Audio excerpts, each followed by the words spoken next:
questo corso è basato proprio sulla necessità di trasmettere le nostre conoscenze, ma soprattutto degli archeologi e delle persone che ci stanno supportando in questo periodo.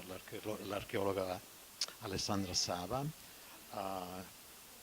niente è la prima assistente di Giovanni Ugas, che tutti sappiamo che dopo l'Elio è lui il maestro.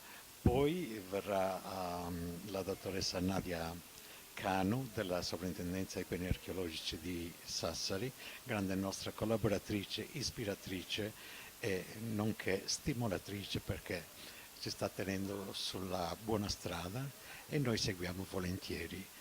Oltre a questo interverranno altre persone, ovviamente ognuno avrà il suo particolare interesse. Una delle cose che verranno trattate in questo corso sarà anche l'aspetto legale dei beni archeologici.